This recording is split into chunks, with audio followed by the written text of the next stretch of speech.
Welcome once again to another rip-roaring episode of What Happened.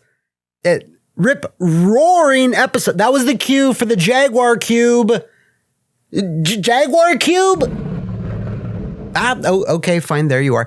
It's finally time to talk about one of the biggest hardware flops in recorded history. The Jaguar was very much Atari's final Hail Mary play during the most desperate of times, but it wound up single-handedly sinking them in just 2 short years. It's a tale of big ambitions, little resources, and of course, the power of the almighty bit. So grab your ugliest controller and blow the dust out of your completely unprotected cartridge slot. Why is there no door? And let's find out what happened to the Atari Jaguar. Wait, I'm sorry, I mean the Atari Jag! Do the math. Let's jump back to 1988. Atari, who had one time been the dominant provider of electronic video game entertainment the world over, were currently in the process of losing everything to Nintendo. Stiff competition and a whole bunch of their own nearsighted mistakes were diminishing their relevance, as the world moved rapidly to one where the kids played on the Nintendo and not the Atari.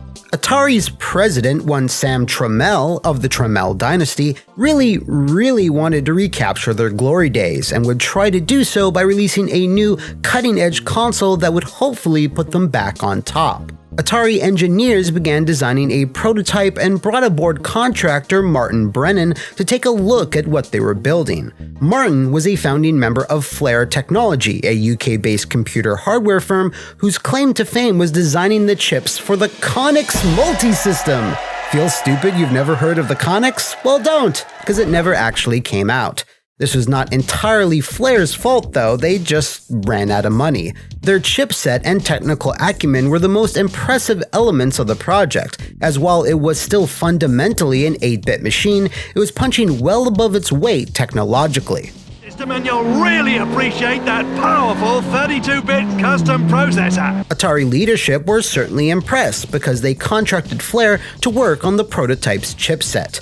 This chipset itself would be dubbed the Panther and later be adopted into the console name itself, and soon after Atari would buy Flare outright and get them working on another completely separate machine altogether. More on this a bit later.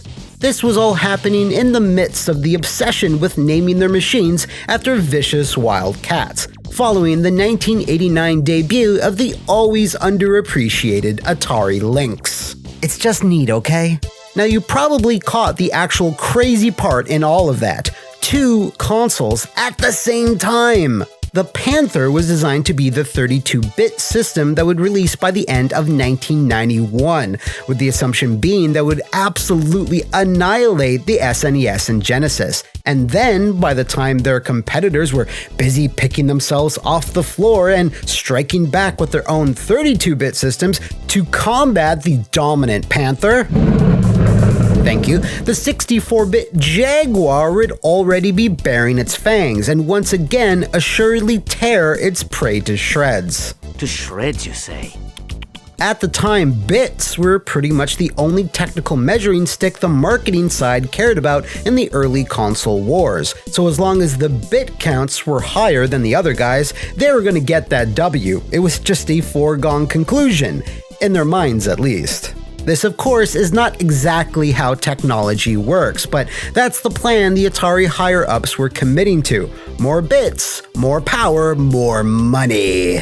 This 2-console plan went slightly askew relatively early. The Panther was taking longer to develop than expected, and funny thing about the Panther prototype units, even though they were designed and assembled, they reportedly never worked, according to Leonard Trammell. Now, with enough R&D and testing, pinpointing and fixing the exact issues would be an eventuality, and fortunately, since they were actually ahead of schedule, they would have had the time. Flare, however, were already working on the Jaguar's chipset based on their own Flare 2 technology, and were making far better progress on that, so Atari slowly came to the awkward realization that the Panther and Jaguar would ultimately release too close to one another. It'd be a massive waste to get a bunch of games developed and spend huge marketing dollars on the Panther only to ship the Jaguar so soon after, so this is where Atari decided to deviate from their original plan. At the 1991 Consumer Electronics Show, Atari confirmed to the press for the first time that yes, they are working on a next-generation console called the Panther, and also that they had just canceled it. Wait, what? Yeah, they announced and canceled their newest product in one fell swoop. Why do this? Well, they then took the opportunity to boldly claim they were already leaping ahead by several console generations and were currently working on the 64-bit Jaguar, which was going to be unleashed by the end of 1993, 3 years before Nintendo would release their own 64-bit contender. This was Atari's first attempt to shed its old, behind-the-times reputation, and following this, they started making all the right moves. The early days of the Jaguar marketing blitz went well. They hit all the 90s buzzwords, the 64-bit number was a big selling point of course, but more so was the price point. At a cool $200, the Jaguar seemed like a steal when compared to the $7,000 3DO. Okay, it was more like $699, but you get my point. This hype train was slightly derailed, however, in late 1993, when during a media event in New York City, Atari made a few more announcements, including expanding the full list of publishers that had signed on to provide games from 20 to 35. The most notable additions were Interplay, Activision, Virgin, Ubisoft, and id Software. After a quick gander down the list of names, you might notice a startling lack of Japanese companies, which was something of a constant for the rest of the machine's life. Though they would later sign agreements with Jelco and technically Sega through some legal shenanigans, this never actually resulted in any tangible franchises ever actually coming to the console. So if you did like Japanese games, the Jag definitely wasn't going to be for you. Along with this list, they also announced a price increase that put the Jaguar at $250, which, while not a deal breaker, was still a bit of a shitty bait and switch. Like, who announces a price increase? The Jaguar's launch kicked off in 2 test markets, New York City and San Francisco. The console would include a pack-in game, something called Cybermorph, which I don't even remember. Which one is this? Where did you learn? Oh god, no! Atari PR had announced that 50,000 units would be shipped for this test launch, and was then quick to announce that these launch sales were somewhere between strong and gonzo, citing a general manager at FAO Schwartz who claimed that they had sold their entire allotment on day one, which is obviously an encouraging sign. Unfortunately, that encouraging sign wasn't exactly true. Atari's annual report for 1993 confirmed that during that launch period, only 17,000 units had been shipped, not sold, and that Jaguar hardware and software combined had only generated $3.8 million worth of sales. If that figure is based on gross profits, even the most basic napkin math indicates that it's extremely possible not even all 17,000 of those launch units were actually sold to consumers.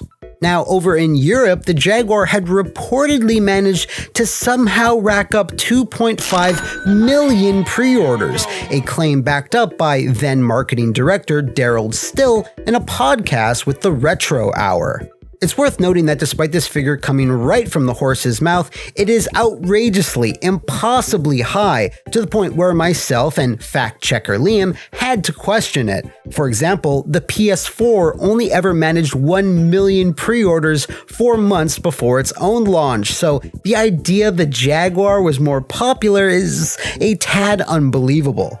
I also spoke with Yael at Rustling with Gaming, who believes that number might no longer be accurate, and more likely a gross exaggeration. At the very least though, pre-order numbers in Europe were probably on the healthy side, so how exactly did Atari manage to screw all this up? Well, we're about to find out. Regardless of the true number of European pre-orders, headaches were on their way with actual Jaguar production. To manufacture the consoles themselves, Atari had teamed with IBM, who reportedly ran into multiple supply issues during the manufacturing phase for the launch period, which would drastically cut down the amount of Jags that could be sent into the wild. This meant Atari had to choose who would get the vast majority of the launch stock, America or Europe? Well, the answer might actually surprise you, because it can't be overstated how bad of a move this was, as it resulted in the entire United Kingdom, the biggest gaming hub of Europe, only receiving a paltry 25,000 units to serve whatever number of gamers who were actually interested in the Jag. This number again came from that same interview with Daryl Still. Back over in North America, things were, steady, and for a sliver of time at least, the Jag had the distinction of technically being the most powerful home console available, until the Saturn and PlayStation arrived, of course. Undaunted, Atari announced even more stuff to hopefully keep the momentum going, such as the upcoming CD add-on, which was set to debut in the later half of 1994, and the often forgotten VR headset, which was set to debut in the later half of Never.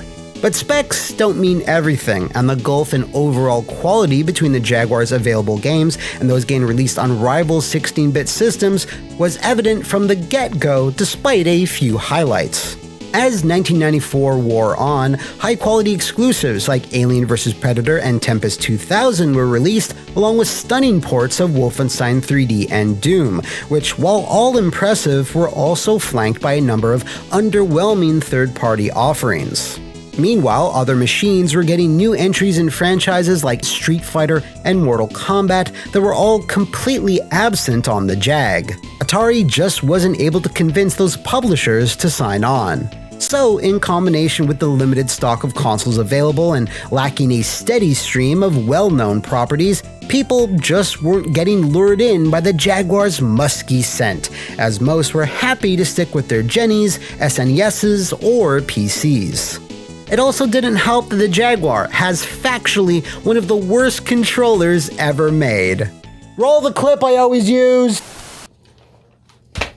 Yeah, look at that hunk of crap piece of shit. Complaints then prompted Atari to produce the Pro Controller, which I can't imagine helped matters all that much, as it never replaced the standard Jag pad as the included pack-in. 1994 did bring some good news, but funnily enough, it wasn't really due to the Jag itself. Sega and Atari had been embroiled in a patent infringement lawsuit but had finally reached a settlement. Through both a $50 million payout in Atari's favor and Sega having to buy $40 million worth of Atari stock, they would effectively receive roughly $90 million overall, which really couldn't have been better timed.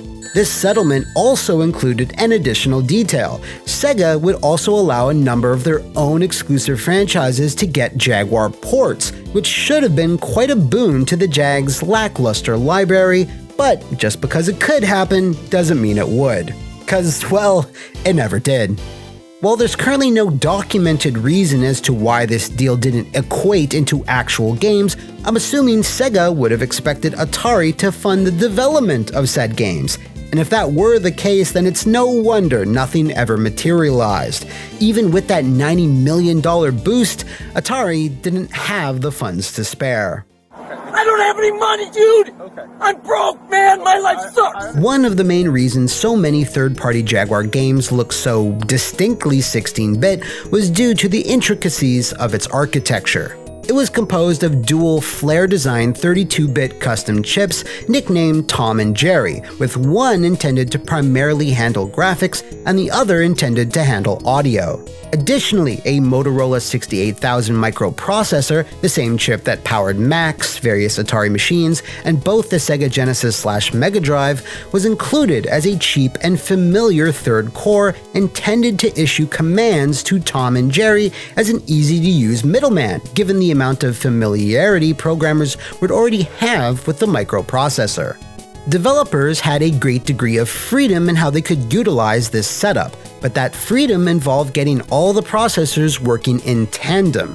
As a result of this, many studios opted to just use the 68000 as the main workhorse for their games, though really taking advantage of the increased power they'd get by putting Tom and Jerry through their paces. This is why so many games on the 64-bit Jaguar look so not 64-bit. Most developers simply used what was most familiar to them and not necessarily what was the most powerful. What's more is that Jaguar dev kits were apparently not very good. They came along with little or incomplete documentation, and Atari didn't have enough spare resources to properly support all these studios who had questions or ran into problems. So really, it's no wonder so many relied on the familiar Motorola 68000, given that Atari themselves weren't really helping the situation. A problem that would surely come around again and bite the Jaguar on its tail. Okay, let's rewind just a little bit. In mid-1993, Atari president Sam Trammell stated that they had expected to sell over 500,000 Jaguars by the end of 1994, but unfortunately he was just slightly off, by about 400,000 units. Yes, after being available for over a year, only 100,000 Jags had managed to claw their way into people's homes. To their credit, Atari saw the problem and tried their best to rectify it. They kicked off 1995 with as many announcements as they could muster, not stopping for any reason. The biggest of which was a massive price drop to $149, then that the Jaguar CD would be out by September, and finally a flurry of new game releases. Although instead of ports of the latest Ridge Racer or Tekken, it was stuff like White Men Can't Jump and Ultra Vortec. To further tighten the belt, throughout 1995, Atari also halted the production of almost all their other home consoles and computers, which included, aw man, even the Lynx. You were too beautiful for this world, little kitty. Anyway, what this did was illustrate two distinct things. One, Atari was making the Jaguar their only priority, and two, they were getting desperate. Sam Trammell also went on a few salty rants in various magazine interviews, scoffing at the price point of the upcoming PlayStation and predicting that it would be a failure, and also criticizing the architecture of the Sega Saturn by saying it was a mess.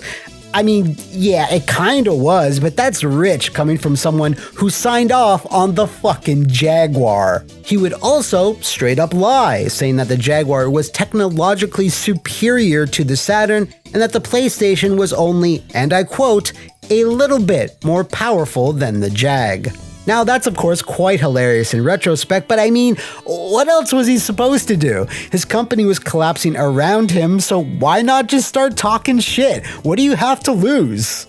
To accurately paint a picture at how badly things were going, by mid-1995 the Jaguar was now lagging far behind the 3DO in overall worldwide sales, which certainly wasn't the strong 1995 Atari had been looking for. My disappointment is immeasurable.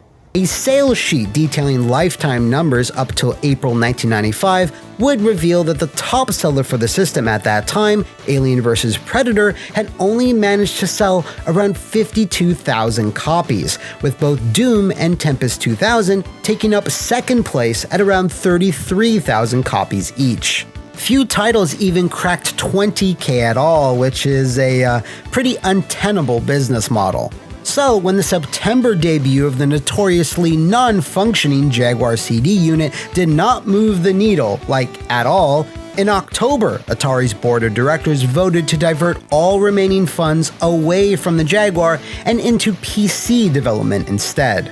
This is why so many late-era Jag games which had started production, like Alien vs. Predator 2 and a port of Mortal Kombat 3, were cancelled.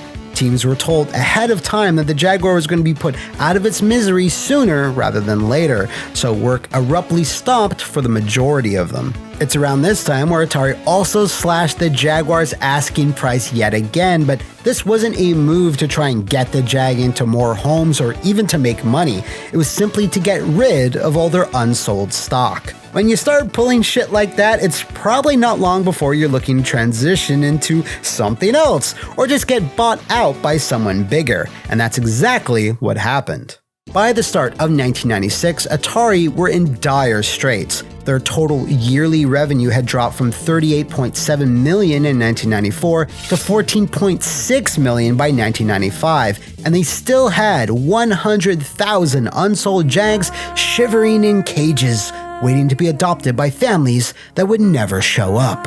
Atari's financial filings from around this time revealed that there were barely more consoles out in the wild than they had sitting in warehouses. When the console was officially discontinued, they had only actually sold 125,000 units worldwide. Atari would then merge with a hard drive company in the summer of 1996 to become JTS Corp., before then being bought out by Hasbro for just $5 million in 1998, so any rights to the Jaguar itself would fall to them. Fortunately, Hasbro released these rights in 1999, which opened the Jaguar up to independent game developers and hobbyists to create or mod any Jag games they wished, which in the decades since has evolved into a lively homebrew community. This is all not to be confused with Atari Games, the coin-op division, which was separately purchased by Time Warner in 1984 and then by Midway in 1997, renamed in 1999, and then finally closed in 2002. I say not to be confused because I myself regularly get confused by this. And don't even get me started on these guys. Hasbro then sold off their video game division to Infogrames, who, realizing they had a stupid name to begin with, repurposed the Atari name as their own, which is why you saw it on so many DBZ and Godzilla games in the early 2000s. But the usage of the Atari name was just that, a name, and they didn't actually retain any rights to any specific technology or franchises, which meant the way was clear for the crowd-funded Atari VCS console, which, after a series of delays, finally released in 2021 to somewhat of a tepid response, most likely due to the fact that it contained no Jag titles, I'm sure. How can you easily play some Jag classics nowadays? Until recently, you really couldn't. That all changed with the Atari 50th Anniversary Collection, an interactive museum that spans decades of Atari's history, has dozens of accurately emulated games across a multitude of consoles. And that's where we stand today. To sum things up, Atari certainly swung for the fences with their last ever console. It contained interesting and underutilized technology, had an eye-catching ad campaign, a good price point, and a few memorable titles. But due to a confluence of factors such as the manufacturing issues, the lack of Japanese franchises, and its failure to support third parties with tools and documentation, meant it was always going to be in for a tough fight to stay relevant. You also have to consider just how many machines were competing at the time. Between all the 16-bit, 32-bit, add-ons, handhelds, and PCs, it absolutely came down to the survival of the fittest. And despite its fierce namesake, the Jaguar simply didn't have what it took to survive. If you know of any other games, movies, or consoles that went through a lengthy and divine struggle, do let me know in the comments below or enter the balmy jungles of my humble Twitter. See you next time, and thanks for watching!